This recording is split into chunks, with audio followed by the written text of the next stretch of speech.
बहुरी मुनि ने हिमवंत कहो, लगन सुनाई आए। समय बिलो की विवाह कर, पठिए देव बोला।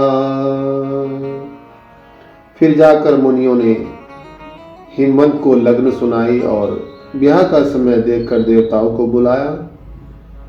सब देवताओं को आदर सहित बुलाकर यथायोग्य आसन दिए। वेद की विधि से वेदी बनाई गई और स्त्रियां श्रेष्ठ मंगल गीत गाने लगी। एक अत्यंत दिव्य सिंहासन पर, जिसका वर्णन नहीं किया जा सकता क्योंकि उसे स्वयं ब्रह्मा जी ने बनाया था, शिव जी ब्राह्मणों को प्रणाम कर वे अपने प्रभु श्री रघुनाथ जी को स्मरण कर उस पर बैठ गए। फिर मुनीश्वरों ने पार्वती जी को बुलाया। श्रृंगार करके सखियां उन्हें ले आई। उनका स्वरूप देखकर सब देवता मोहित हो गए। ऐसा कौन कवि है जो उस छवि का वर्णन कर सके। जगदम्बिका जानी भव भामा, सुरन मन ही मन कीन प्रणामा। सुंदरता मर्जाद भवानी, जाइन कोटिहु बदन बखानी।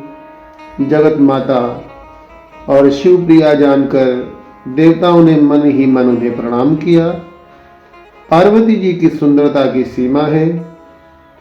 उनकी सुंदरता करोड़ों मुखों से भी वर्णन नहीं की जा सकती।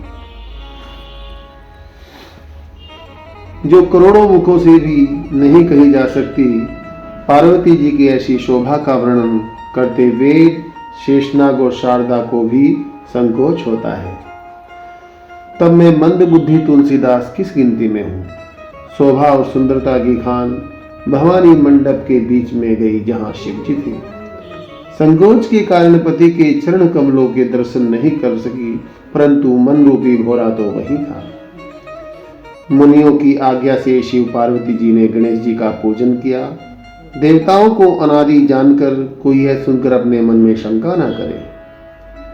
विवाह की जैसी विधि वेद में कही गई है, मुनीश्वरों ने वह सब करवाई।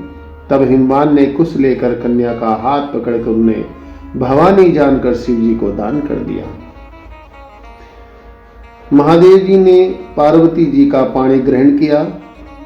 तब इंद्रादि सब देवता मन में प्रसन्न हुए। मुनीश्वर वेद मंत्र पढ़ने लगे और देवता लोग शिव जी की जय जयकार करने लगे।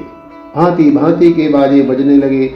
आकाश से नाना प्रकार के फूल बरसने लगे। शिव पार्वती का विवाह जो हो गया, सारे भवनों में आनंद छा गया। दासी, दास, रथ, हाथी, गौ, मणि और अनेक प्रकार के पदार्थ अन्न और सोने के पात्रों में भर भर कर इतना दहेज दिया गया जिसका वर्णन नहीं किया जा सकता। दाई दियो बहु भांति पुनि कर, जोर हिम्भोदर कहो। का देव पूर्ण काम शंकर, चरण पंकज गही रहो। शिव कृपा सागर ससुर कर संतोष, सब भांति ही कियो। पुनि गहे पद पाथोज, मैना प्रेम परिपूर्ण हियो। भांति भांति का दहेज दिया। फिर हाथ जोड़कर हिमवान ने कहा, हे शंकर, आप पूर्ण काम हैं, मैं आपको क्या दे सकता हूं। इस प्रकार कहकर शिव जी के चरणों पकड़कर तब कृपा के समुद्र शिव जी ने ससुर को सब भांति से संतोष दिया। फिर रानी मैना ने प्रेम से परिपूर्ण हृदय से शिव जी के चरण छुए और कहा, नाथ उमा मम प्राण सम, ग्रह किंकरि करेहु। क्षमेहु सकल अपराध, अब होई प्रसन्न बरु देहु। हे नाथ, उमा मुझे प्राणों के समान प्यारी है। इसे अपने घर की दासी बनाइएगा और इसके सब अपराध क्षमा करिएगा। प्रसन्न होकर मुझे यही वर दीजिए। शिव जी ने बहुत प्रकार से सास को समझाया। वह चरणों में गिरकर सिर नवाकर घर चली। फिर माता ने पार्वती को बुला लिया और गोद में लेकर सुंदर सीख दी। करेहु सदा शंकर पद पूजा, नारी धर्म पति देऊ न दूजा। वचन कहत भरे लोचन बारी, बहुरी लायर लेने कुमारी। तुम सदा शिव जी के चरणों की पूजा करना, यही स्त्री का धर्म है। उसको पति के सिवाय दूसरा देवता नहीं है। वह वचन कहते कहते आंखों में आंसू भर आए और उन्होंने कन्या को छाती से लगा लिया। विधि सजी नारी जगमाही, पराधीन सपने हो सुख नाही। भय अति प्रेम बिकल महतारी, धीरज कीन को समय विचारी। ब्रह्मा ने जगत में स्त्री को क्यों रचा? पराधीन को सपने में भी सुख नहीं मिलता। प्रेम के कारण पार्वती जी की माता बहुत व्याकुल हो गई, परंतु कुछ समय विचार कर धीरज धारण किया। मैं बारंबार भेंटती और पार्वती जी के चरण पकड़ती थी। अत्यंत ही स्नेह है, कुछ कहा नहीं जाता। सब स्त्रियों से मिल भेंट कर भवानी पार्वती जी फिर जाकर माता के हृदय से लिपट गई। फिर वे माता से मिलकर चली। उस समय सबने उचित आशीर्वाद दिए। पार्वती जी बारंबार फिर कर माता की ओर देखती थी। तब सखियां उनको शिव जी के पास ले गईं। शिव जी याचकों को संतुष्ट कर पार्वती को साथ ले घर को चले। सब देवता प्रसन्न हुए और पुष्प बरसाकर बाजे बजाने लगे। तब हिमवंत बड़े प्रेम के साथ पहुंचाने चले तो शिव जी ने अनेक प्रकार से उनको संतोष करके विदा किया। राजा हिमाचल तुरंत घर आए और सब पर्वतों व सरोवरों को बुला लिया। आदर पूर्वक दान देकर वह विनय और मान करके सबको विदा किया। जब ही शंभु कैलाश ही आए, सुर सब निज निज लोक सिधाए। जगत मातु पितु शंभु भवानी, तेहि सिंगारु न कहूं बखानी। जब शिव जी कैलाश पर आ गए तब सब देवता अपने अपने लोकों को चले गए। महादेव जी और पार्वती जी जगत के माता पिता हैं, इस कारण मैं उनके श्रृंगार का वर्णन नहीं करता। करहि विविध विधि भोग विलासा, गणन समेत बसहि कैलासा। हर गिरजा बिहार नित्य नयऊ, एहि विधि विपुल काल चली गयऊ। तब जन्मेऊ षट बदन कुमारा, तारक असुर समर जेहि मारा। आगम निगम प्रसिद्ध पुराना, षण्मुख जन्म सकल जग जाना। महादेव जी पार्वती जी भांति भांति के भोग विलास करते हुए गणों के साथ कैलाश पर रहने लगे। नित्य नवीन विहार करते थे। इस प्रकार बहुत समय बीत गया। तब 6 मुख वाले पुत्र का जन्म हुआ, जिन्होंने युद्ध करके तारकासुर को मारा। वेद शास्त्र और पुराणों में स्वामी कार्तिकेय जी का जन्म प्रसिद्ध है, उसे सारा संसार जानता है। स्वामी कार्तिक जी के जन्म, कर्म, प्रताप और महापुरुषार्थ को सारा संसार जानता है। अतः मैंने महादेव जी के पुत्र का जन्म संक्षेप में कहा है। पार्वती जी, महादेव जी विवाह की इस कथा को जो नर नारी सुनेंगे और गावेंगे, वे शुभ कार्यों और विवाह आदि मंगलों में सदा सुख पावेंगे। चरित सिंधु गिरजा रमन, वेद न पावहि पारु। बरने तुलसीदास किन्ही, अति मति मंद गवारू। गिरजापति श्री महादेव जी का चरित्र समुद्र के समान है, वेद भी उसका पार नहीं पाते, फिर मंद बुद्धि और गंवार तुलसीदास उसको कैसे कह सकता है।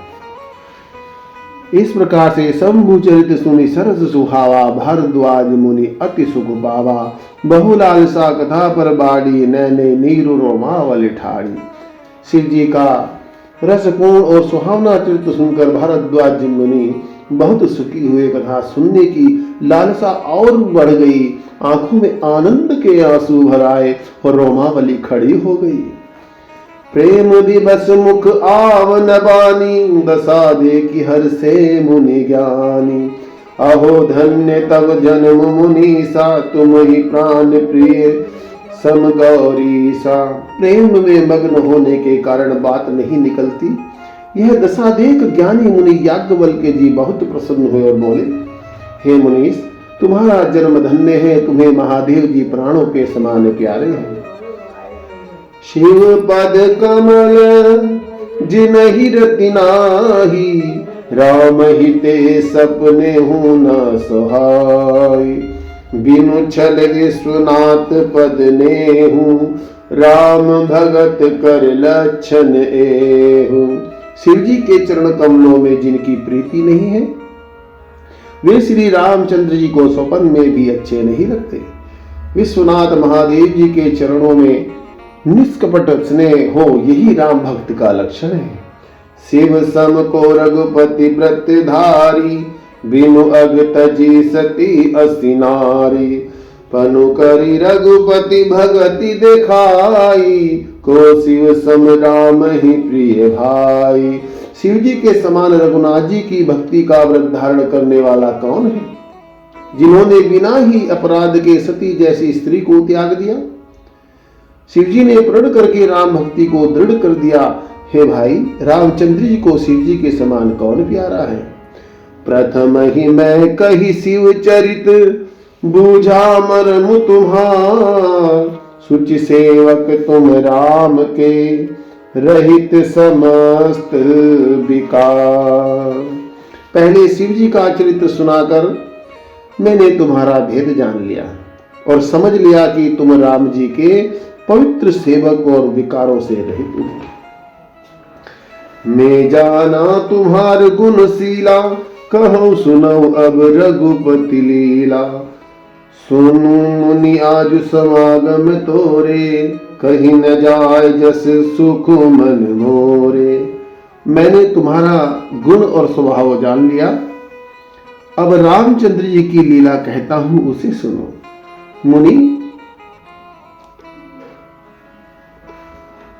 हे मुनि सुनो, आज तुम्हारे समागम से जैसा सुख मेरे मन में हुआ है, यह कहा नहीं जाता।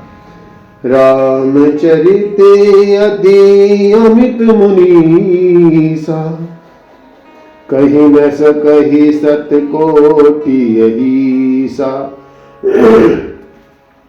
तदपि यथाश्रुत कहूँ बखानी, सुमिरि गिरापति प्रभु धनु पानी। हे मुनीश्वर, रामचरित्र अत्यंत विस्तृत है, 100 करोड़ शेष जी भी उसे नहीं कह सकते। तो भी मैंने जैसा सुना है वैसे वाणी के पति और धनुषधारी प्रभु श्री रामचंद्र जी का स्मरण करके कहता हूँ। सरस्वती जी कठपुतली के समान है और अंतर्यामी स्वामी रामचंद्र जी सूत्रधार हैं। अपना भक्त जानकर जिस कवि पर वे कृपा करते हैं, उसके हृदयानंद में सरस्वती जी को नचाया करते हैं। उन्हीं कृपालु श्री रामचंद्र जी को मैं प्रणाम करता हूं और उन्हीं के उज्जवल चरित्र का वर्णन करता हूं। कैलाश पर्वतों में श्रेष्ठ और बड़ा रमणीय है, जहां सदैव महादेव पार्वती जी के साथ निवास करते हैं। सिद्ध तपस्वी योगी देवता किन्नर और मुनिगण सब उस कैलाश पर्वत का पर निवास करते हैं। वे सब बड़े पुण्यात्मा हैं और आनंद कंद शिव जी की सेवा किया करते हैं। हरि हर विमुख धर्म रति नाही, ते नर ताह सपने हो नहीं जाही। भगवान विष्णु और शिव जी से जो विमुख हैं, और जिनकी धर्म में प्रीति नहीं है वे नर वहां सपने में भी नहीं जा सकते। उस पर्वत पर एक बड़ा बट वृक्ष है जो नित्य नया और सदैव सुंदर रहता है। वहां तीनों प्रकार की शीतल मंद सुगंध पवन चला करती है। इसकी छाया बहुत ही ठंडी है। वह वृक्ष शिव जी के विश्राम का वृक्ष है, यह वेदों में कहा गया है। एक बार उसके नीचे प्रभु शिव जी गए। वृक्ष को देखकर मन में बहुत ही सुखी हुए। निज कर डारी नागुरी पुछाला, बैठे सहज ही शंभु कृपाला। कुंद इंदुदर गौर शरीरा, भुज प्रलंब परिधन मुनि चीरा। अपने हाथ से बागंबर बिछाकर सीधे स्वभाव से कृपानिधान शिव जी बैठ गए। कुंद के फूल चंद्रमा के संग के समान उनका गौर शरीर था। लंबी भुजाएं थी और वलकल वस्त्र धारण किए हुए नवीन लाल कमल के समान चरण थे। नखों की कांति भक्तों के हृदय अंधकार को हरती थी। सांप और भस्म ही त्रिपुर मर्दन शिव जी के गहने थे और मुख शरद काल के चंद्रमा की छवि को हरने वाला था। जटाओं का मुकुट बनाए सिर पर गंगा जी विराजमान, विशाल कमल के समान नेत्र, नीलकंठ वाले सुंदरता की खान, मस्तक पर द्वितीय का चंद्रमा शोभायमान था।